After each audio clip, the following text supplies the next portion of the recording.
As the Beatles' 1995 Anthology docu-series returns to TV this week with a new 9th episode, we can all relive the group's breathtaking rise and disheartening fall as they broke up in late 1969.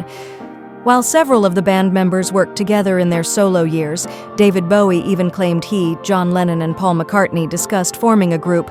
The quartet never re-entered the studio or performed again after 1969. However, George Harrison hadn't completely soured on his bandmates.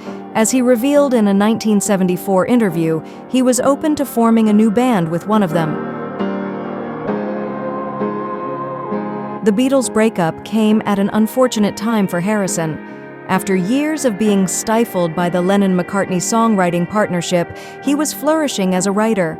Songs like Something, Here Comes the Sun, and Old Brown Shoe demonstrated he could compose tunes as good as his bandmates, while his newfound talents as a guitarist showed him to be a singular stylist. The release of All Things Must Pass, his ambitious and expansive 1970 solo album, was vindication for the years his talents were ignored. The record was the most successful of any former Beatles album that year, buoyed by the singles My Sweet Lord and What Is Life. Remarkably, Harrison hadn't soured completely on the Beatles. He revealed in a 1974 press conference that, while a reunion was a fantasy, he was open to forming a group with one of his former bandmates. At the time of the presser, Harrison was launching the tour for his solo album, Dark Horse, with a band that included organist Billy Preston, bassist Willie Weeks, drummer Andy Newmark, and a young Robin Ford.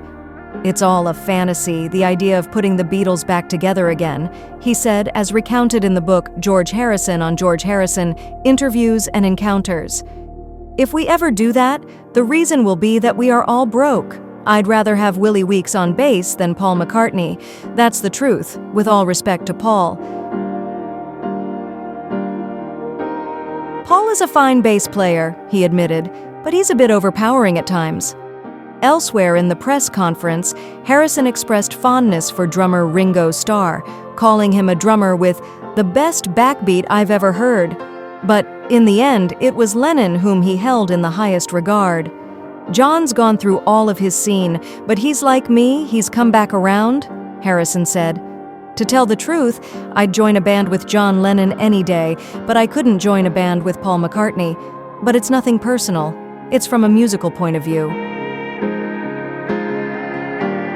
Harrison may have also remembered Lennon's generosity in a September 1969 meeting, where he suggested future Beatles albums allow a more equal share of songs for each, and said he regretted not giving Harrison and Starr the lucrative B-sides to Beatles singles so that they might have greater exposure and make more money. Lennon quit the band some 2 weeks later, making his proposal moot. The guitarist had already worked with Lennon on the latter's 1971 solo album, Imagine, where he contributed lead and slide guitar work across a number of tracks. He also played dobro on Crippled Inside, demonstrating the value he brought to the proceedings.